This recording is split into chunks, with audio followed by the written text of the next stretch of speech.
अस्सलाम वालेकुम and welcome back to my YouTube channel.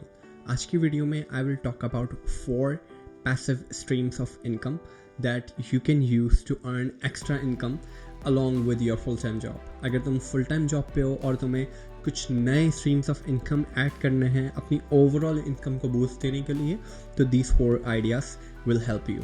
भाई इन 4 आइडियाज़ के बारे में पहले तो मैं ये बता दूं कि दीज आर दोज 4। वैसे तो मैं सर्च करने बैठा था तो मुझे 13-14 बहुत आसानी से दिख रहे थे, but I hand picked these 4 because I done these my self. मैं अभी भी इनको साथ लेके चल रहा हूँ अपनी डेली लाइफ के अंदर along with a full time job, और personally I feel more secure in investing my own money in it. So मैं इस चैनल में अपनी क्रेडिबिलिटी को ज़ाया करने के बजाय वही आइडियाज़ पेश करना चाहता हूँ या वो आइडियाज़ सिखाना चाहता हूँ जिनके बारे में आई एम कॉन्फिडेंट कि किसी की ज़िंदगी के अंदर वैल्यू ही प्रोवाइड करेंगे बजाय उसको नुकसान पहुँचा दें। So let's get started. Bye passive income I do not mean कि तुम्हारा कोई काम ही तुम्हें नहीं करना है और तुम्हें बस पैसे आसमान से बरसने लग जाएंगे। What I mean by passive income is कि मिनिमम और लेस एफर्ट के अंदर तुम एक अच्छी स्ट्रीम ऑफ इनकम क्रिएट कर सको which is not directly tied up to the time that you invested. भाई अमूमन क्या होता है एक्टिव इनकम के अंदर, the amount of time you invest in a certain business और सर्टेन जॉब और एक्टिविटी, उतना ही आपको पैसा मिलता है। पैसिव स्ट्रीम्स के अंदर क्या होता है, आपने एक दफ़ा एक बिजनेस एक स्ट्रीम को सेटअप कर दिया, अब वो consistently on the behalf of that value जो आपने इनिशियली जनरेट की आपको पैसे कमा के देना शुरू कर दिया। तो the first stream of income is mutual funds. Mutual funds के अंदर क्या होता है कि अगर तुम्हारे पास सेविंग्स सेव हुई हुई है, देखो मैं सबको सजेस्ट करता हूँ कि अगर तुम एक फुल टाइम जॉब कर रहे हो तो कम से कम तुम्हारे पास ईदर 3 मंथ्स या 6 मंथ्स के अपने एक्सपेंसेस के बराबर कैश फ्लो वैसे ही अवेलेबल होना चाहिए। अगर तुमने अपने इमरजेंसी फंड्स भी इकट्ठा नहीं किए हुए तो I would highly suggest you कि स्टार्ट सेविंग, और कम से कम 3 महीने का कैश फ्लो तुम्हारे पास होना चाहिए, ताकि इन केस कोई भी इमरजेंसी हो, कोई मसला हो, तुम्हारी जॉब अल्लाह ने करे चली जाए तो इन दैट केस तुम 3 महीने तक बिना किसी कैश फ्लो के टेंशन फ्री होके सर्वाइव कर सको और आगे कोई नया काम सोच सको। अब अगर तुम्हारे पास डेट कैश पड़ा हुआ है सेविंग्स के अंदर जो कि तुम्हारे 5 या 6 मंथ्स के एक्सपेंसेस हैंगे, उनको तुम म्यूचुअल फंड्स के अंदर डाल सकते हो। म्यूचुअल फंड्स क्या करते हैं कि वो तुम्हारे कैपिटल को प्रिजर्व रखते हैं। लो रिस्क मार्जिन वाले फंड्स खरीद लेना तुम। अब म्यूचुअल फंड्स के अंदर भी डिफरेंट कैटेगरीज होती हैं। तुम स्टॉक मार्केट वाले में भाई मत जाओ जिसकी नाम वैल्यू बहुत ज़्यादा वेरी करती है।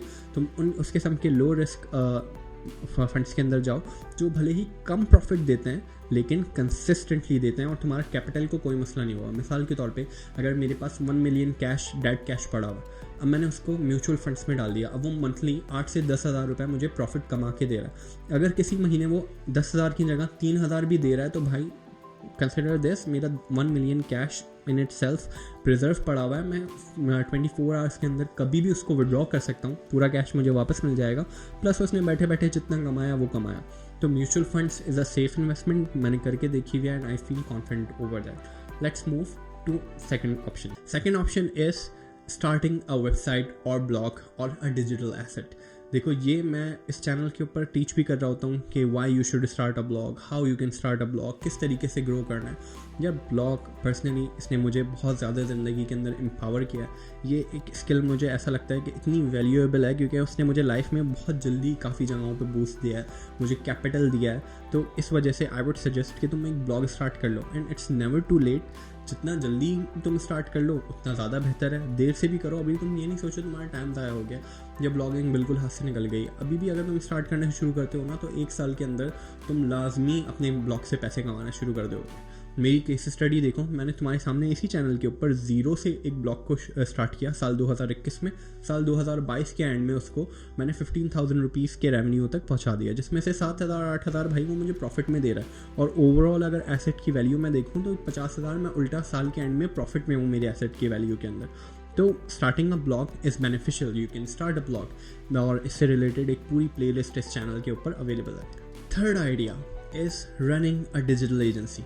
एक डिजिटल एजेंसी या एक micro agency as a side hustle तुम रन कर सकते हो। अगर तुमने खुद से ब्लॉग स्टार्ट करा हुआ है तो तुम या तो कंटेंट एजेंसी रन कर सकते हो या वेबसाइट डिज़ाइन एजेंसी रन कर सकते हो। तुमने करना क्या होगा, तुमने एक रिसोर्स को ढूंढ के रखना है रिमोट। अपने पास कॉन्ट्रैक्ट पे कि जब भी मेरे पास प्रोजेक्ट आएगा मैं आपके साथ इसे शेयरिंग बेसिस पे काम करूँगा, ठीक है। और उसके बाद आपने क्लाइंट्स हंट करने हैं। क्लाइंट्स हंट करने के लिए तुम फाइवर, अपवर्क और फेसबुक ग्रुप्स के ऊपर जा सकते हो, या अपने रेफरल्स में कलेक्ट कर सकते हो डिटेल्स कि भाई मैं वेबसाइट डिज़ाइन का पैकेज लॉन्च कर रहा हूँ, 50,000 के अंदर मैं एक वेबसाइट बना के दूंगा जो कि 10 पेजेस की होगी। आपने प्रोजेक्ट पकड़ना है एक स्पेसिफिक प्राइस पे, जितने अच्छे मार्जिन पे आप सेट कर लें उतना अच्छा है। फिर आपने इंडस्ट्री में जाना है अपने रिमोट डिज़ाइनर्स के ग्रुप के अंदर, उसमें से एक अच्छी कॉस्ट पे लेना है, बीच में से आपने अपना कट लेना है और प्रोजेक्ट डिलीवर कर देना है। थ्रू आउट द टाइम आपको सिर्फ कम्युनिकेशन के अंदर हेल्प आउट करना है, क्लाइंट के साथ भी और डिज़ाइनर के साथ भी। क्लाइंट की बात समझ के डिज़ाइनर को समझाना है और इस तरीके से वेबसाइट डिज़ाइन का प्रोजेक्ट डिलीवर करना है या कंटेंट राइटिंग का प्रोजेक्ट डिलीवर करना है। व्हाट्सएवर डिजिटल एजेंसी के अंदर बहुत सारी सर्विसेज ऐसी हैं जो कि तुम जिसके ऊपर माइक्रो एजेंसी बिल्ड कर सकते हो, जो इसके स्पेशलाइज्ड हो किसी चीज़ के ऊपर, तो that can be a good source of passive income. बस इसके अंदर तुम्हें कम्युनिकेशन के अंदर थोड़ा बहुत टाइम अदा करना है। और अगर एक लेवल पे आ जाए तुम्हारी डिजिटल एजेंसी, तो तुम एक कम्युनिकेशन के लिए भी बिजनेस डेवलपर हायर कर सकते हो जो कि इन सब कामों को कर रहा होगा और तुम्हें सिर्फ ओवरऑल टीम को मैनेज करना होगा as a part time consultant. So this is a really good idea and I have done this, और मैं आज भी ऐसे ही करता हूँ कि मेरे काफ़ी जो ऐसे बंधे हुए क्लाइंट्स हैं जिनको साल दर साल 3-4 दफ़ा सर्विसेज की ज़रूरत पड़ती ही है लाजमी, तो वो मुझसे कांटेक्ट करता है। मैं इंडस्ट्री में जाता हूँ, किसी डिज़ाइनर को हायर करता हूँ या राइटर को हायर करता हूँ, उनकी डिज़ायर्ड प्रोडक्ट बनवा के मैं क्लाइंट तक डिस्पैच कर देता हूँ। क्लाइंट्स से डॉलर्स में पेमेंट लेता हूँ और रुपीज़ के अंदर नीचे पे कर देता हूँ, उसमें से एक अच्छी हैफ्टी प्रॉफिट मैं उसमें से कमा लेता हूँ। तो इस तरीके से same you can do it, it's simple, लेकिन तुम्हारे पास स्किल सेट होना ज़रूरी है। एंड कंसिडर दिन दिस कि तुम्हें टाइम लगाना पड़ेगा उस स्किल सेट में, उस लेवल तक पहुंचने में और उन कॉन्टेक्ट्स तक पहुंचने में। So it does take time, but this is a good stream of income for you. Now fourth and last, coming to the last idea, that is forex. Forex के अंदर देखो तुम दो तरीके से काम कर सकते हो। एक तो ये कि तुम अपनी पाकिस्तानी अर्निंग्स को या इंडियन रुपी को, अगर इन केस इन्फ्लेशन बढ़ रही है और तुम्हारी करेंसी की value as compared to US dollar नीचे आ रही है, तो तुमने US डॉलर्स के अंदर होल्डिंग्स रखनी है अपनी सेविंग्स की। एक काम तो तुम ये कर सकते हो। दूसरा काम ये कर सकते हो कि एक फॉरेक्स ट्रेडर के साथ अपनी तुम बातचीत कर लो, एक कॉन्ट्रैक्ट बना लो कि मैं मेरे बिहाफ पे मेरा फॉरेक्स ट्रेडर ट्रेडिंग करेगा, ये मार्जिन होंगी, ये टर्म्स एंड कंडीशंस होंगी, और प्रॉफिट शेयरिंग उसमें रख लो कि भाई 70% या 60% प्रॉफिट तुम्हारा, 30 to 40% तुम्हारे फॉरेक्स ट्रेडर का प्रॉफिट होगा। तो इस तरीके से शेयरिंग के बेसिस पे भी कर सकते हो। इससे पहले भी मैंने काफ़ी काम किया हुआ है एक फॉरेक्स ट्रेडर के साथ, बट उस फॉरेक्स ट्रेडर को मैं पर्सनली जानता था, ट्रस्टफुल बंदा था, मैं भरोसा कर सकता था अपने पैसे को लेके, इसी वजह से मैंने उसके साथ काम किया। और मोस्ट ऑफ द टाइम मैंने प्रॉफिट ही उससे लिया, कुछ टाइम लॉस भी किया, बड़ा लॉस भी किया, लेकिन जब कोविड की मार्केट में क्रैश आया तब हिट किया।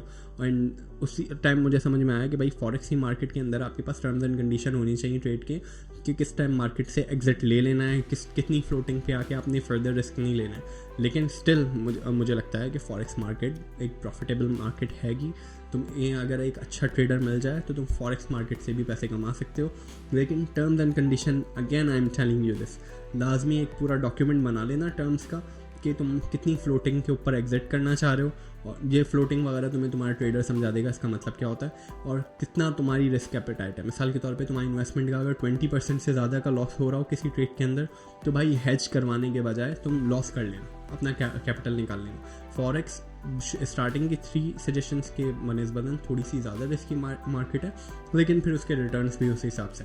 मैंने आपको ये जो बताया, ये रिस्क में पहले सबसे कम रिस्क म्यूचुअल फंड्स, देन उससे थोड़ा सा ज़्यादा रिस्क एक ब्लॉग स्टार्ट करना, जिसके अंदर अगर ज़ाहिर तुम रिसोर्सेज इन्वेस्ट नहीं कर रहे हो, खुद कर रहे हो, तो तुम्हारा टाइम इन्वेस्ट हो रहा है। देन उससे ज़रा सा ज़्यादा रिस्क अपना टाइम इन्वेस्ट कर रहे हो डिजिटल एजेंसी, उसके अंदर स्किल सेट भी ज़्यादा चाहिए। And fourth and last one is the most riskiest one out of these 4, कि इसके अंदर तुम्हें टर्म्स एंड कंडीशन प्रॉपर्ली चाहिए। तो अपनी स्किल सेट के हिसाब से भाई आप देख लो, these were the 4 suggestions that I personally follow in streams को। तो you can take advantage of this. आज की वीडियो में इतना ही, मिलते हैं आपसे अगली वीडियो में। खुदा हाफिज़।